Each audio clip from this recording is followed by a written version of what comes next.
Hello everyone, and welcome to a video where we're going to be doing something a little different today. We're going to be playing a game I've played on and off throughout the last few years, Project Zomboid. I'd like to lead this video by saying that this is not going to be an experienced player-like series, but one that's going to be a bit more chill. If this is the first video of mine you're seeing, and not that there are too many of them yet, I'll introduce myself by saying that I suck at video games. Actually, I suck very badly. I can set any game to the easiest setting and still manage to struggle, and from the few times I've played this game, I have yet to experience anything different. That being said, I'm not a total Project Zomboid noob, and I do know a thing or two about how to play and some of the strategies to survive. Regardless, I'll be playing on some reduced challenge settings with some quality of life mods to make things a bit more on my level of gameplay, so if you're looking for someone to lead you through the insane pop of central Louisville, Kentucky, where swarms and hordes of zombies hide, you'll probably be a little disappointed.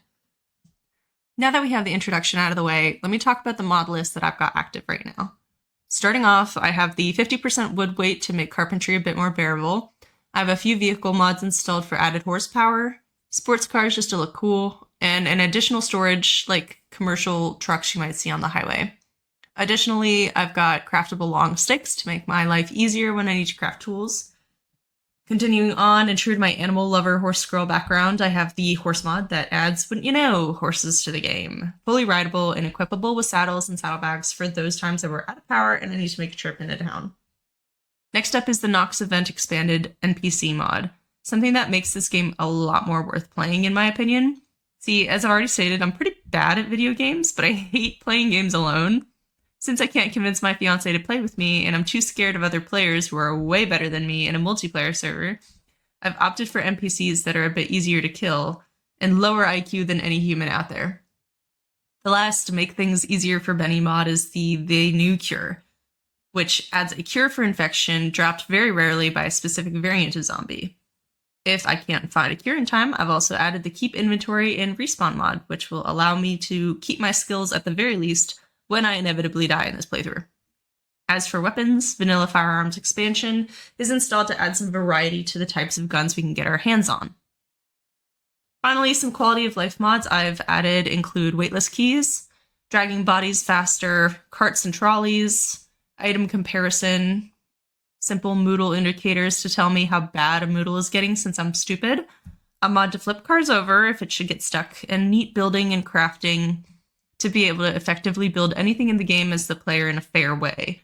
I'll also be able to build wells in the game, but it'll be late game as it requires lots of materials and high skill levels. Full transparency, I'm going to be playing with the cheat menu Phoenix mod, which is debug, but without having to play with that launch setting enabled. Obviously, I don't plan on using this, but it is an unstable build and sometimes things get janky. In order to keep my sanity, I'll make sure to note when and if I use it and provide an explanation. The idea is that it's only going to be used if, say, a mod breaks, and for example, on my NPCs fully equipped with weapons suddenly despawn, costing me half my arsenal, ammunition, and scavenged materials. If you're curious, the entire mod list will be included in the description of this video, so feel free to go down there and check it out if you want to grab some of these for your own gameplay.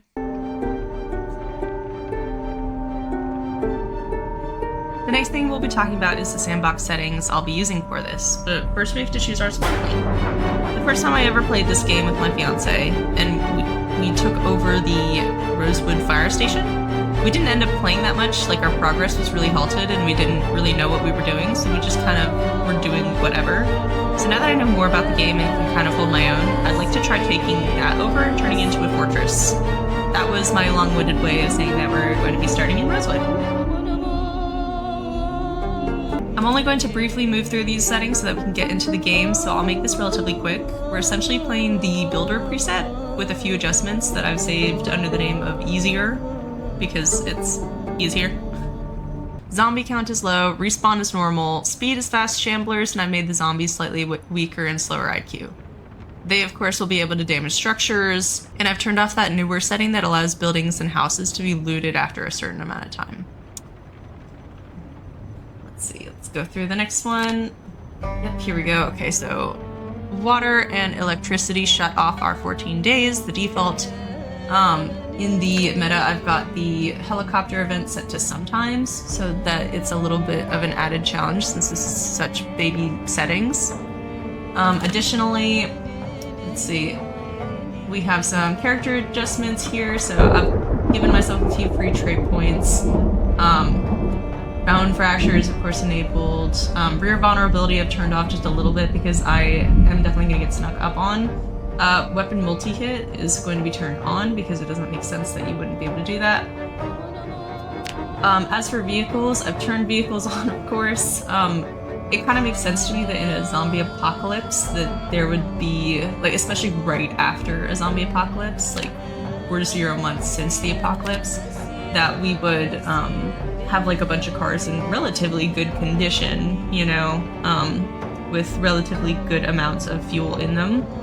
Because, I mean, people wouldn't know that the apocalypse was coming, so they would just leave their car, go to work, and, you know, I would say that the average car is in pretty good condition. So general condition normal, chance has gas normal, initial gas normal, spawn rate is normal. Let's see, as for livestock, all of this is pretty default. We are going to leave the breeding season on. As for keep inventory and respawn, I've unchecked a few of these, but all this is otherwise set to default. Basically from what I understand anyway, this mod will allow you to respawn as your character, keeping all recipes learned, skills, like zombie kills, hours survived is one that I checked here that wasn't default for some reason. And yeah, all these things are going to be allowed, but obviously you would like drop your entire inventory. Horse mod is everything is fine. Knox Event expanded. I've decreased this a little bit. The default is 0.5. Because we do want the NPCs to become hungry, but the one time that I like play tested this mod, I found that the 0.5 was like crazy to keep up with, and in the interest of not having to scavenge all the time, I've bumped it down just a little bit. Flip vehicle is fine. I've got shopping carts and trolleys turned on, of course. All of this, I didn't really know what any of this was, to be honest, so I just kind of left it as default. I'm sure it's fine. This is the helicopter mod, so there are 4 allowed in the world. All of this is default. It's vehicle upgrades, so I'm gonna leave this alone. Realistic car physics is all good. And then the my own well is also here. So we're gonna be able to make that our own. I'm trying to find, I had one, let's see, I had an overhaul enabled on one of these to allow for, oh, here we go, yeah, horsepower and weight overhaul. So basically what this does is, yeah, overhauls the horsepower and weight of all vehicles to realistic values. And then trunk capacity is, of course, much larger. So instead of having like a trunk that can only fit like 30 pounds of things, it would be way more than that. Which, of course, you would be able to fit more than 30 pounds in the trunk of your car. But yeah, these are the settings that we're going to be doing this. And before you go running to the comments saying that this is the most unchallenging playthrough you've ever seen, that is kind of the point. Despite playing for as long as I have and knowing what I know about the game, I'm still definitely considered a new player. I'm absolutely a coward when it comes to huge groups of zombies, and I am not sorry for any of that. After all, PZ is a single-player game set to be played exactly how the player will have the most fun playing it. And just because it might not be the gameplay that you want for one person, this person knows that I'm gonna have a blast. So, let's go ahead and get into it. Okay, and in we go. Our character's name is Alyssa Roughton, a young woman who had just started her career as a farrier and blacksmith as the apocalypse hit.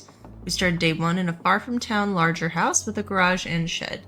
Checking the kitchen first, I knew I'd have to find some sort of container like a backpack before it was worth looting this place of all its food and knickknacks. And given that I had nothing, I checked the garage and came across a large hook, which I'd use as an improvised weapon.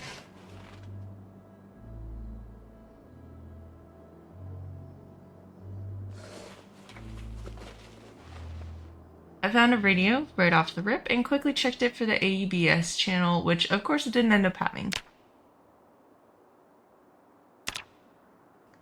I continued looking for any sort of container I might be able to equip to take any of this with me, and found some blue boxing gloves, which not only looked sick, but also provided some protection. So those were coming with me. I checked the map to get my bearings and realized just how far I was from town. Ideally, I would find a car with keys somewhere relatively nearby to help with lack of a backpack I had and allow me to start looting. To the side, I checked out the shed, but I forgot I had the key to the place and just jimmied open the window rather than using the door. I made a mental note of the welder's mask inside and the car battery charger, grabbed the screwdriver, and checked the toolbox. Inside were some vehicle manuals, which I immediately read in case I didn't come back to this place, and ventured down the path toward town. Across the road was a giant blue van parked in a house's driveway, and luck must have been with me that day because I found the keys in the first zombie I found. At least that solved my lack of backpack issue.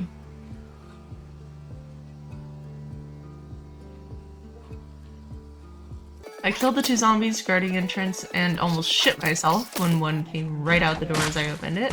But being an epic gamer, I managed to yo-yo that shit back in and locked the fuck in for the kill. There was a key ring with the key to the residence and another car key for a taxi, but I couldn't see one in the immediate vicinity and decided to check out the van.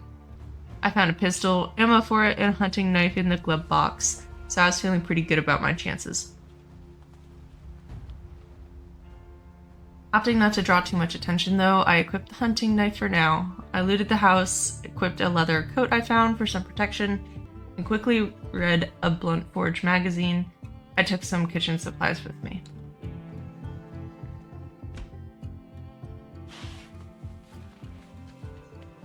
It was only at that point that I had the good sense to check under my van's hood to see if it had gas, and thankfully it did, albeit only about a third of the tank. That didn't matter though, the rest of the van looked in relatively good shape, all things considered. With that, I decided I wanted to lock down the fire station more than I wanted to load up my new van with goodies. So I figured setting up there would mean I could more solidly start recruiting other survivors, so down the road I went. Arriving at the fire station, there were a few zombies out front that I took care of carefully, then ventured inside. By the looks of it, another survivor had come in here before me, as most of the doors were open. I found one zombie looking pretty lost in the gym and kind of forgot that he was next to a window until I had already hit my left mouse button and shattered the window. Oops. Trying to make the best of the situation, I removed the firefighter suit parts that were in relatively good condition and put them on, hoping it might protect me down the line if I found any more in the building. I took note of all the supplies in the storage closet, then continued clearing the rest of the building as I peeked through what I had in the existing containers. I found another zombie in the kitchen and quickly dispatched it, then back to making sure I was alone in the building. I did stop to check the lockers in the upstairs locker room, and I found a water bottle which I was thankful for, and headed back downstairs, happy that I was confident I was alone now. I switched out some of my gear for better condition ones as I found it, saying goodbye to my new leather coat when I came across a good condition firefighter jacket. Right after, I heard a goon outside and quickly took him out before he could destroy one of my windows. After that, I made sure to clear out any other zombies who had wandered by in the time I'd been checking out the new place for.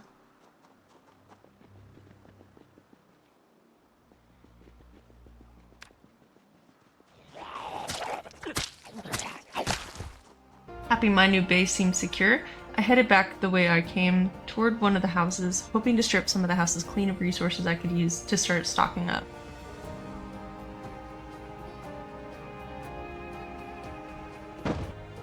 One thing about games that I'm bad about is that I am a loot goblin. I keep almost everything I come across, even if I don't have any use for it for a long time. So if these loot runs seem long-winded, it's because they absolutely are. I stopped at the closest house, taking out zombies hanging out by the front, and let myself in. Knowing that the helicopter was a short 9 days away, I wanted to first get curtains on every window in the fire station, and that was not a small number of windows. So taking sheets from houses' curtains was essential. It was at this point that I realized I had missed life and living, as I think anyway that it came on day 1 at 12 for the first time. This will become a pattern, unfortunately. I left the food in the house behind for now, hoping I'd be back at some point to collect. My 2 goals before the helicopter came were simple. Get a generator, get a bunch of gas, and get curtains up on every window. The faster I got these out of the way, the better chance I'd have of preparing for when the water and electricity shut off. Unfortunately, it seemed my luck ran out pretty quickly as the garage next to the house didn't have any Jenny. But it did have a wood saw, hatchet, and an empty gas can, which met 1/4 of my goals.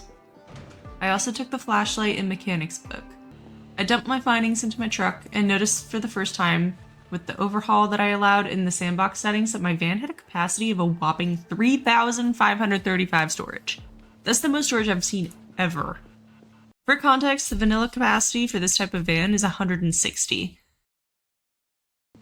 I felt about weird about that. That's more storage than I could ever possibly fill. But one quick Google search away said that these vans typically had a capacity for 3,000 to 14,000 pounds of payload though, so I changed my mind and moved on. The next house was a lot the same. Taking out zombies out front and letting myself in through a window this time as I held my breath for a house alarm. Thankfully, none came. I opted again to leave food for another time and left that house with a VHS tape and a knitting magazine and continued down the street to the next house with a shed.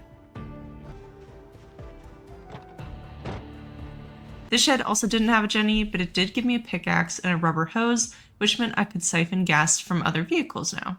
I figured that that was enough for the day and that I could actually catch life and living if I headed back now with plenty of time to sort out my containers and loot things that I had gathered, so I hopped in the van and started home, marking on my map that I had looted the houses I'd been to.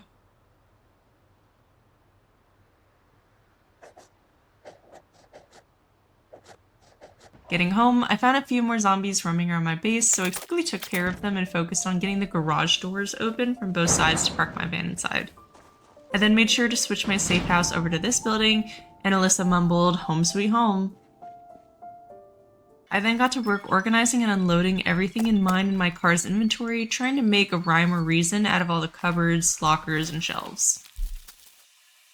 As I was entering a flow state, I realized it was already 6 p.m. and time for another Life and Living episode, so I rushed upstairs to the lounge where there was a TV. I switched the channel quickly, then grabbed Mechanics 1 volume and read that until the show ended. I didn't notice at the time, but I never actually hit the tune in button on the TV, so I think I was watching the original channel that whole time because I gained no skills from that whatsoever. Don't hate me too much. After that, it was time to get back to sorting containers and making the space a bit more organized. This would take me all the way to the end of day 1 where I fell asleep in one of the better beds. As I clicked the yes button to being sure about sleeping, I realized I had failed to set the alarm on my digital watch and desperately tried to set it while time zoomed by. Alas, I couldn't contain my panic and ended up waking up 40 minutes after its showing, but I wasn't ready to give up. I raced over to the TV and actually tuned in this time and actually managed to catch the show, and once again read my mechanics book while it played, gaining a cooking skill in the process. I guess it'll play fully as long as you tune in within a certain amount of time. Anyway, day 2 started off stronger than the first did. With my newfound cooking experience, I made a roast out of what was in the fridge and nearby cabinets. When I was organizing these, I tried to make it so that sauces, additives, and cooking utensils and dishware were close enough that you could make anything without having to run around the kitchen looking for things. I grabbed and read my mechanics book while that roast cooked in the oven, ate, and decided it was time to take a look outside and try to loot the police station. Leaving the garage, there was only one lone zombie in the parking lot, so I killed that, got in my van, and left the fire station.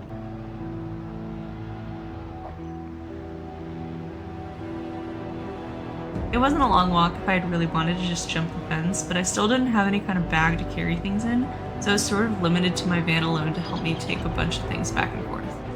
I thought it was kind of ironically silly that I had more than 3,000 pounds of storage in the van, but none on my own body. Anyway, it was thankfully not too busy at the police department. I took care of the stragglers outside and made my way in. There was one waiting for me down the hall, but I was ready and made quick work of it, taking the pistol and shotgun and heading out to the van to drop them off. The locker room had some knee pads, which I promptly equipped, and some cool aviator glasses that I needed on my face like right now. Thankfully, the police station key was there as well for easy access to the armory. I then found another fanny pack I could dual wield with the one I had found at the fire station, and a bulletproof vest that I equipped in case I ran into any unfriendly survivors, and a reloading skill book. My last stop was of course the armory, and promptly stuffed my pockets as much as I could and started my trips back and forth from the van.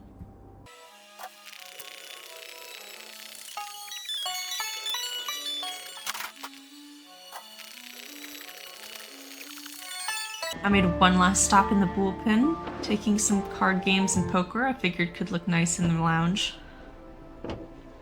I also took the liberty to check the police radio for the AEBS frequency, wrote that down, and then took the radio with me. With so much storage, I figured I could try looting elsewhere, so I hopped in my van and made my way further into town.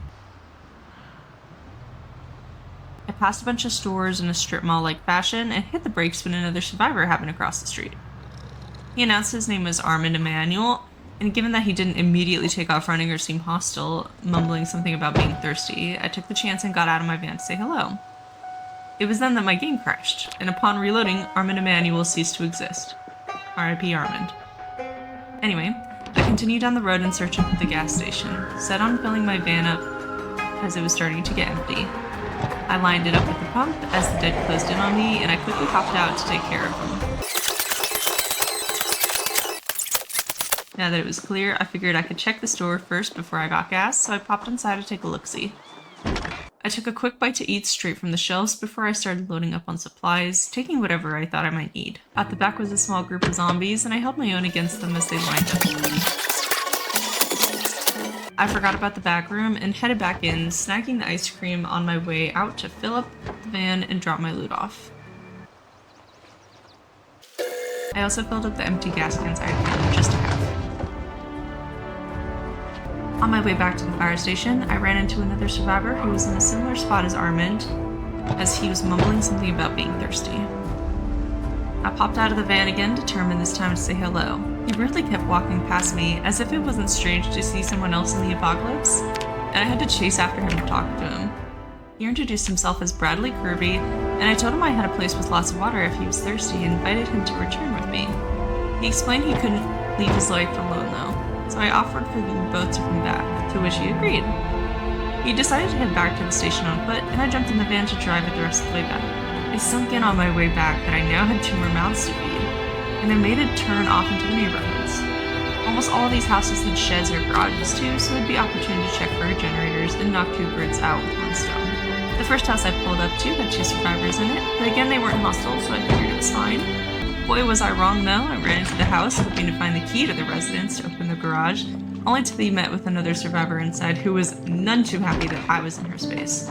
She demanded I identify myself and to leave immediately, which I wasn't trying to start any fights with the measly knife I had to my name, so I heeded her words and left. The second house wasn't nearly as hostile. There were seeds and gardening supplies in the garage and plenty of curtains to take down to add to my own base. The basement was a little spooky, but there was an ammo cabinet that I shoved into my pockets, but nothing else was too exciting. On my way up the stairs to continue looting, I nearly pissed myself with the resident of the house starting to come down the stairs from nowhere, and I had to act fast to save my skin.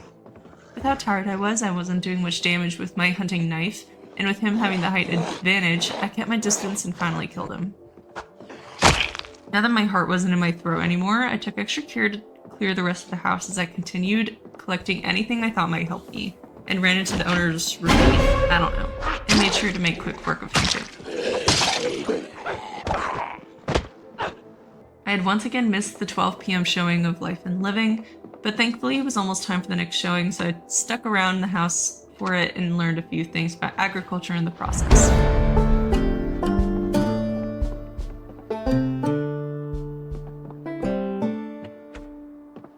Finally, I took all the food with me and continued on my way, stopping briefly to mark which houses and garages I had already looted, and ensuring I marked the other survivors' as safe house as well to watch out for. The third house's garage had a generator. Finally! If only it wasn't the second worst one, but beggars can't be choosers. I nabbed it and looted the house the garage belonged to and everything it was worth. I treated the next house the same way and ended up staying the night there, waking up on day 3 to continue looting. Despite having found a generator already, I wanted one that wasn't such shit. I read one at the very least, but I made sure to stop and catch Life and Living before I continued on.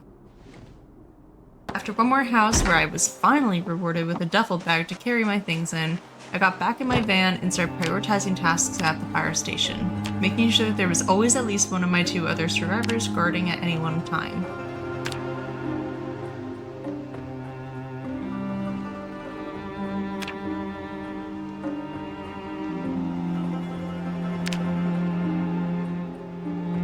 I didn't overstay my welcome with the hostile safe house on my way back, flying by it to get back on the main road towards the station. Once home, I began the arduous task of organizing all the loot I'd accumulated in my van from my spree, catching life and living at 12 and dumping stuff until about 8 p.m. when I started sectioning off parts of my base, ensuring that the zones weren't just at the bottom level.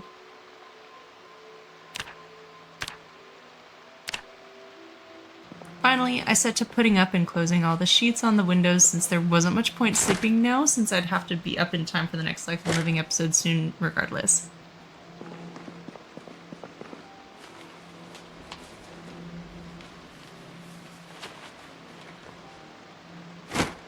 I had a chuckle as I hung up the sheet on the smashed window in the gym that I'd destroyed on day 1, figuring that nothing would try to come in through there if they couldn't see anything behind it.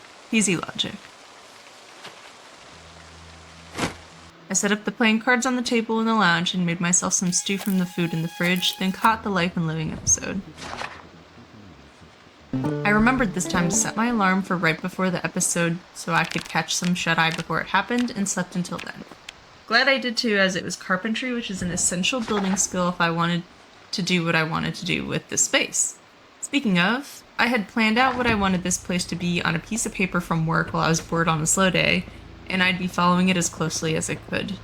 This was the rough plan for what I wanted to do, give or take, as this wasn't proportionate at all and I was intentionally making it vague. I wanted this place to be a good survivor encampment with plenty of storage, space for farmland and animals, and enough defenses to protect ourselves from potential raids. The first floor would be about functionality and storage, and the second floor would be more for residential needs. As for the farm, solar panels, and rain collection system, I had no idea if you could do a rooftop farm on, well, a roofed building. I'd only ever seen people do that on top of player-built construction or flat-roofed buildings like the mall or any of the commercial buildings. Regardless, I wanted to take a go at it and see what I could do. Worst case, the alleyway on the ground between the building and the cattle pen would serve as water collection. As I was finally finishing up the last of the loot drop-off, I wanted to take a break from looting the surrounding areas and start base building a bit. I quickly checked what level and materials I'd need to start making wooden wall frames to enclose the station in, and realized my carpentry level was too low. I doubted that it'd be much of a problem though, as I'd need hella wood to pull off this entire project, and sawing logs gives carpentry XP. So as long as I kept up with Life and Living with the chance that it would be carpentry and gathering an insane amount of planks to start this giant base off, that I'd make it to a high enough level in no time. Before that though, I quickly filled up my water bottle, bathed, and washed my clothes for the very first time. They'd certainly gotten dirty enough for it, and if I got wounded, I wanted to prevent infection as much as possible.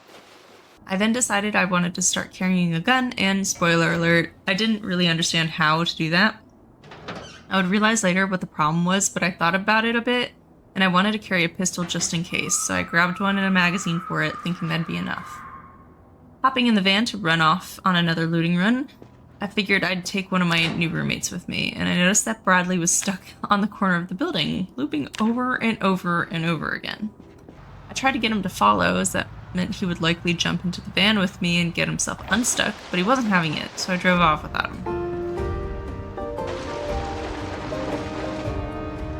I ended up heading back to where it all began, at that house way off to the side of town. I started in the garage, not quite remembering what I was looking for, but noticed there was a basement that I hadn't noticed when I spawned.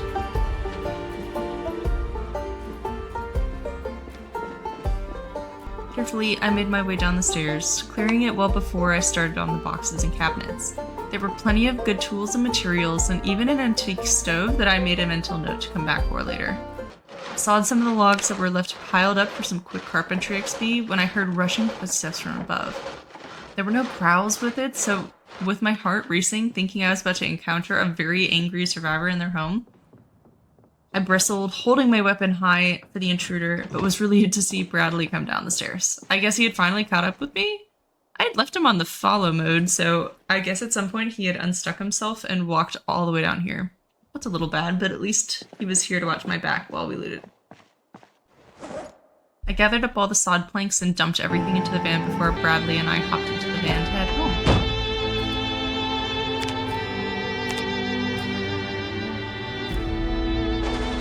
Once home, you guessed it, it was more organizing the loot we had gathered, interrupted only by the need to sleep at the start of day 4, and life and living first thing in the morning. It took me until a bit later around 8 AM when I noticed that at some point one of the other windows had been smashed on the ground level. I didn't really know when this had happened, so I assumed it was a zombie that one of my roommates had taken care of at some point. Regardless, I realized how vulnerable we were to the rest of Rosewood, so I took it upon myself to try barricading the window. I could not for the life of me figure out how to add multiple of them though. And when I tried to barricade another window, it wouldn't even load. I assumed it was some kind of glitch, but I gave up a short while later, figuring that pretty soon we'd be walled in regardless and wouldn't need them. With the walls in mind, I started to chop down some trees, hoping to get enough carpentry XP and wood for planks to turn into walls pretty soon. At this point, I had kind of forgotten that you can assign fellow group members to your safe houses for you as long as axes were available, so I was doing this on my own. As I was chopping though, someone jumped from over the fence straight in front of me, giving me a bit of a heart attack. Thankfully she was friendly and introduced herself as Angie McDonald, and asked if my base was nearby. I explained it was actually right over the fence she had just hopped, and asked if she was looking for a place to stay as long as she could pull her weight. She replied quickly that she couldn't leave her family behind, and like I did with Bradley, I invited the rest of her family to join us as well, to which she agreed.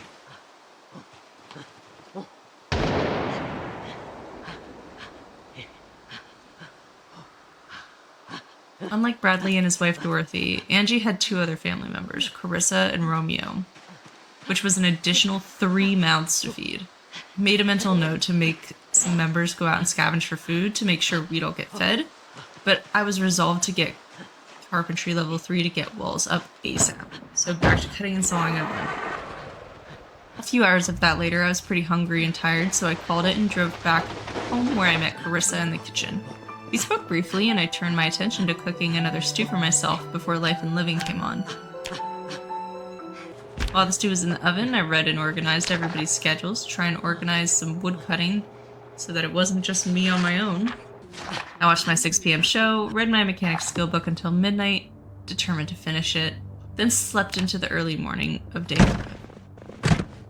Like most days, I got up and watched Life and Living and realized I didn't have a carpentry book to boost my XP gains. As such, I hopped in the van and took a drive down to the bookstore where I was hoping to find something to help me with this.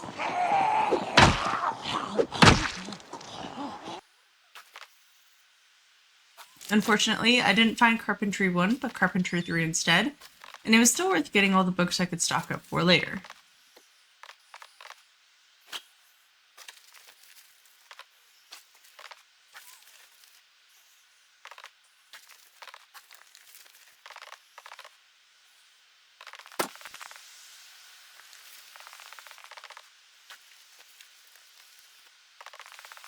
I promptly continued my looting of the nearby neighborhood, once again being respectful not to hang around too long in front of that other group of survivors' safe house, checking garages and the like to try and find a better generator. Thankfully, I found one not too long after I started looking, and it was exactly what I was looking for, a red generator. Still not as good as the shiny gold and yellow ones, but it was still way quieter and way more fuel efficient than the blue one, so I grabbed it and continued on. I got Life and Living at 12 this time in one of the looted houses, narrowly keeping my window, and sawed a few logs and collected a few planks from my tree trapping area on my way home. Dropping all the loot I'd gathered took me into day 5, watching Life and Living and reading Maintenance 1 while I learned about cooking again.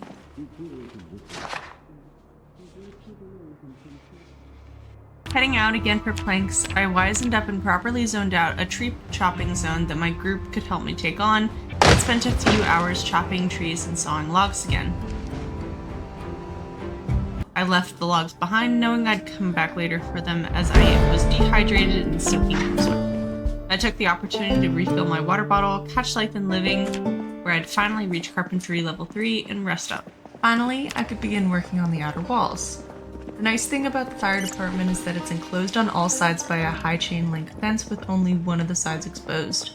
For now, this was going to be my only entrance once I put the gate up with the wall, maintaining our defensive strategy against zombies and raiders alike. But, safe for life and living, God, I'm tired of saying that show name. I'd spend the rest of the day putting up the wall frames. I didn't want to quite start on filling them in just yet, as I was still a little in carpentry and I wanted high quality walls for our defenses, so I was just mapping it out. I'd finished the day out like any other, cooking, watching the show, and checking an office that I hadn't seen before since I saw one of my group members walk in there. Foggy day number 6 was a lot the same, cutting and sawing planks. Thankfully though, there were a lot of logs on the ground now as my groupmates had begun working themselves as well. However, as the day reached its end, I realized that we were pretty low on food. It made sense for such a large group of people, and I sighed as I came to the conclusion that I'd have to send them out in search of food.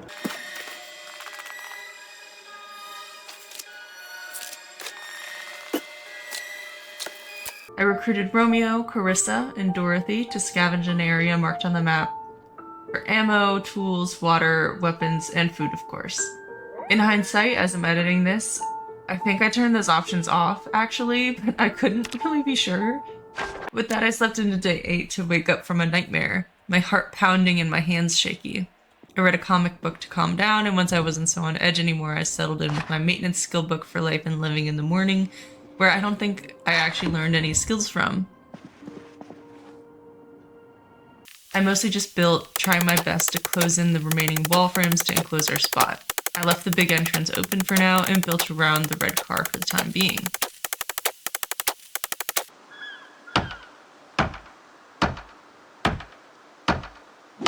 After taking a short break to recover from my efforts, I realized the team I had sent out to scavenge was stuck on the building, but I couldn't really tell if they were coming back or hadn't even left yet.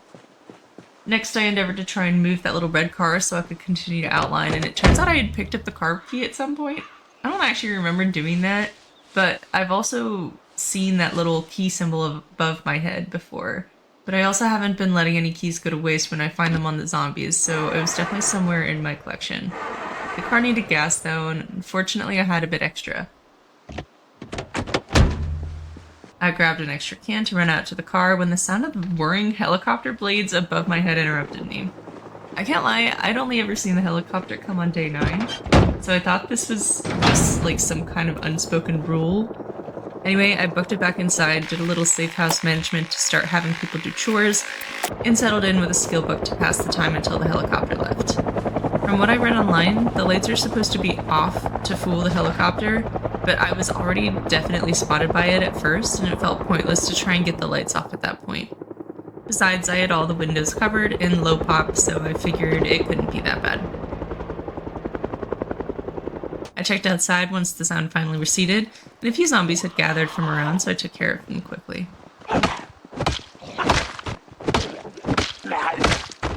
Finally, I could take the red car out, but as I looked around outside, I decided to try and have our people haul bodies as it was starting to smell around the front of the base. I'm not sure what I was doing wrong, but it just wasn't working, so I gave up shortly after. Afterwards, I took the blue van out to the gas station to fill up on all the gas cans I had, but I took a wrong turn to the auto shop and decided that I might as well look for a jack. But before I plundered, I took care of the zombies lurking outside of the back where the open garage door was, then looted the building to find out there was, in fact, no jacks to be had. Figuring that we needed extra food and some more spices, I attempted to get into Pizza World, only to end up needing to break a window since all the doors were locked and the alarm went off. Great. Even on low pop, I'm still too much of a coward to do this, so I just ran back over to my van and left.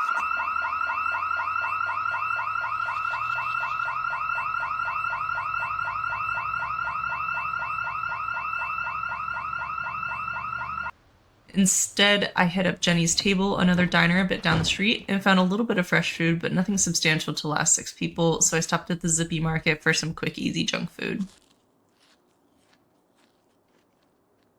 I unloaded my spoils into the fire station once home, and found that my scavenging crew was once again stuck on the same corner of the building that Bradley had gotten stuck on earlier. I tried force unstucking each NPC individually, but for some reason they just could not get it together, and I again gave up, knowing that they'd eventually unstuck themselves somehow. By the way, if anyone has some recommendations on this, I'd love to hear it because I really just don't know why this is happening so often. Having them follow me also doesn't seem to help either. Day 9 rolled around and I think Life and Living just kind of stops playing at this point because even though something was playing on the TV, I wasn't getting any skills from it anymore. So back to unloading for a while until I decided I wanted to move that little red car. It was at this point I realized I had the key, so instead of towing, I just jumped in, and once I realized how much faster it was in my van, I just wanted to go out and see what was beyond Rosewood for a bit, so I started driving up the main road. Little did I know that there would be an ambush waiting for me there, a bunch of people in military gear with some serious firepower. Unfortunately, I was driving too fast to heed their warning of slowing down and putting my hands up, and suddenly one fired on me. Adrenaline took over and I floored that bitch, flying past them as fast as I possibly could as they opened fire. Thankfully they didn't give chase, but it did get me thinking that wherever I was going right now that I should probably think of a different way to get back into Rosewood in case they hung around. But I wanted to make the best of this opportunity and see what was out there, so I kept going.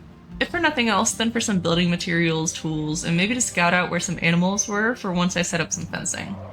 I knew there were a lot of farms along the road towards Fallis, Fallis Lake, so I was just trying to go in that general direction.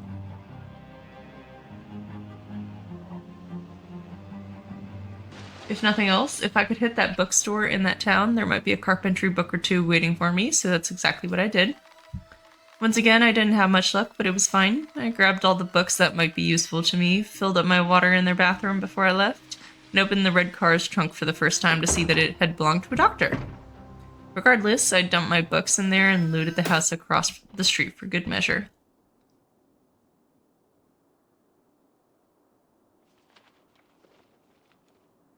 Familiar with the area, I knew there was a grocery store at the end of the road, and I figured it couldn't hurt to bring back anything I could with so many people in our growing little community. I passed a fairly large group of zombies, hoping I wouldn't draw them in too close to the road to make exiting a bit easier, and another survivor crossed the street in front of my car. Thankfully not hostile, I continued on my way, happy to ignore them if they were happy to ignore me. But to say I was wary after that group of military right outside of Rosewood would be an understatement. I pulled around to the back of the grocery store, drawing my pistol when I saw that the person had followed the general direction I was heading in. I aimed my crosshair over them, watching as they passed by, but thankfully nothing came of it and I could get back to looting. But first I had to take care of the resident zombie. Letting myself into the side door was easy, and I grabbed a convenient shopping cart to start piling the entire building into it to later unload into the car, but there was a low growling I could hear beyond the shelves. I thought I had cleared the building, but from over the shelves I saw a zombie just sitting there happily in the middle of the store. Thankfully it hadn't noticed me, so it wasn't too hard to sneak up on and take care of, so I could finish my shopping. Once again though, not thoroughly clearing a building could have been the death of me if I hadn't been careful. I essentially emptied the store of everything it had and made sure to clear the back room where stock overflow lived as well. As I was about to leave though, I spotted a tool store just across the street, and feeling greedy I pulled up to the back of that store as well. Like usual, there were some goons waiting for me there, and I had to take on a few more of them to make sure I was clear to get the rest of the store's stock into my truck. Inside I found, wouldn't you know, lots of useful tools, including hatchets, hammers, screwdrivers, and nails to continue my construction. I also brought a few floodlights with me as I wanted to have some on the top of my walls once they were fully built. Now that my trunk was getting up there in capacity, I started thinking about how I wanted to get home. Those military people were pretty scary, and I had no idea how to use my gun despite pointing it at that stranger who happened by earlier. In the interest of avoiding conflict, I checked my map to see how I could maneuver around them and planned a course to do just that while I was still going to new places I hadn't been before. The cherry on top of this trip would be if I could find an animal trailer and bring a few back with me. With that in mind, I ventured out of Fallis Lake to travel to some of the larger farms out here, hoping I'd get lucky with one or two. Along the way, I ran into some construction zombies and realized that there might be a sledgehammer in the trunk of the van that they were right next to. And for anyone who has played PZ, they know that's the holy grail of tools, so coming back with one would be amazing. I pulled over a bit ahead of them and took them out one by one, leveling up maintenance in the process.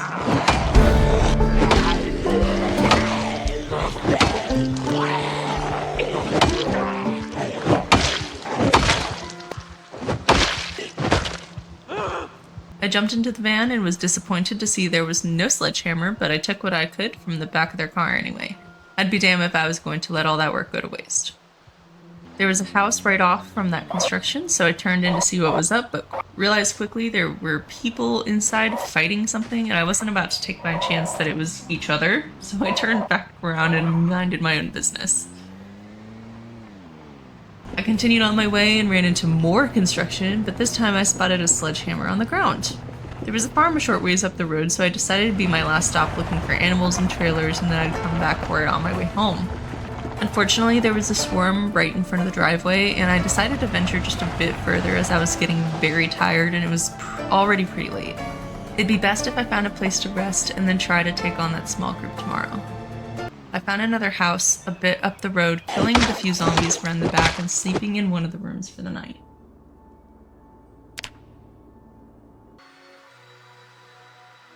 Day 10, I quickly checked my surroundings, and happy to find no zombies, I took everything I could from that house and made my way back towards the swarm. But as I got there, I realized I was dangerously low on gas, so I had to go back to Fowles Lake to refill. But I was determined to go do those two things even if it killed me. So once I took out the zombies at the gas station, gassed up, I went right back again. I took on the construction crew first, taking my hard-earned spoils of a sledgehammer and triumphantly sticking it in the back of my car. Then, the swarm.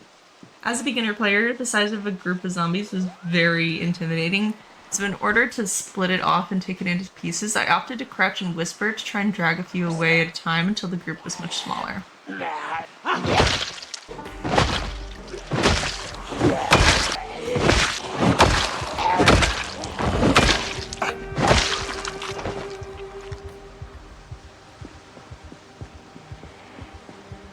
This admittedly took a while, and I probably could have taken on the full group of them at once, but why take the risk, you know?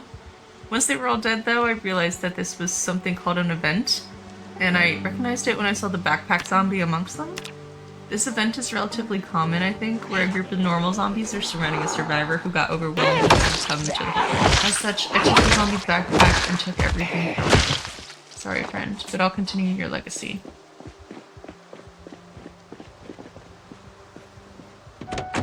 Unfortunately, the swarm didn't have what I was looking for, but it did have chickens.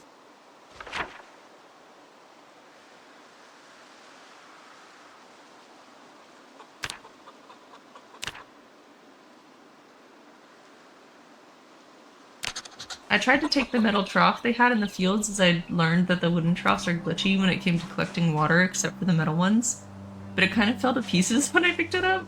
Maybe this is like divine intervention or intentional, I'm not really sure. But I didn't know what to do with it, so I just took it with me. Jumping in my car, I backtracked a bit to get on a road that'd take much longer to get home but wouldn't dump me off in the evil clutches of those horrible people at the farm of Rosewood.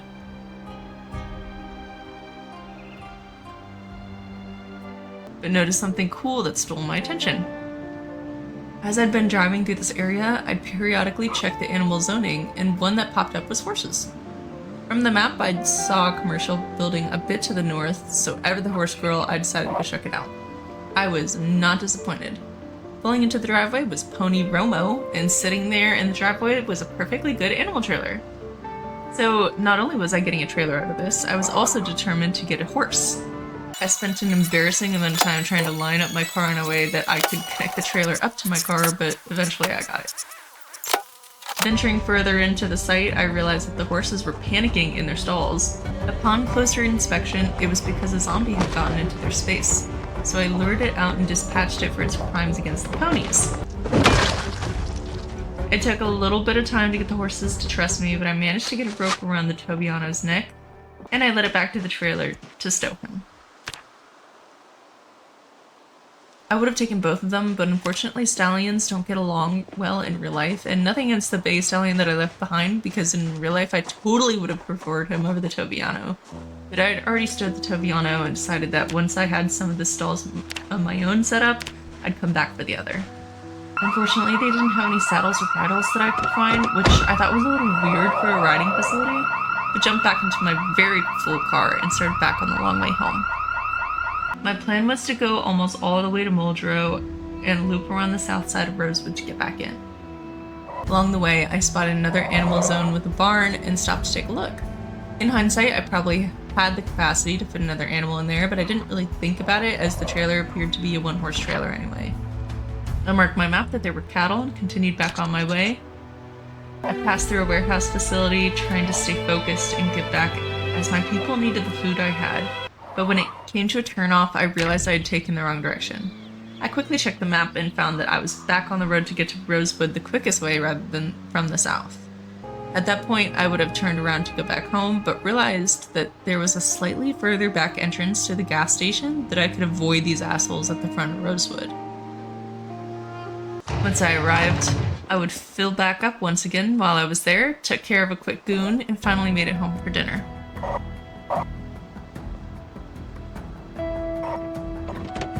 I realized as I got home that I had brought a horse home with nowhere to put it, so I assured myself that I'd right that wrong tomorrow, promising to build a pen and troughs for my new horse, whom I had named Nike.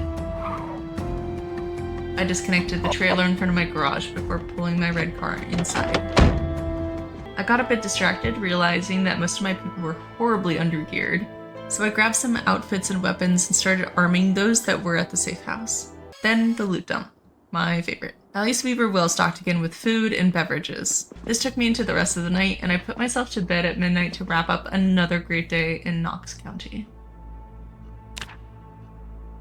Thank you all so much for making it to the end. It really does mean a lot. If you enjoyed, don't forget to like and subscribe as it really does help me out, and I'll see you all on the next part for days 10 through 20 of Alyssa's journey. As I was playing this, I really do feel like it's on easy mode, so while I have played all the way up to day 22 currently, I'll probably be cranking up the difficulty after that. I'll probably set zombies to normal or something through the debug menu, I don't know, but I'm really enjoying what I've done so far and I hope you did too. While this isn't the most exciting Zomboid playthrough, I know that in the midst of all this hardcore nightmare settings that people have made videos out there before, I personally just like to have a peaceful one every once in a while. That being said, I'll see you all in the next one. Bye bye!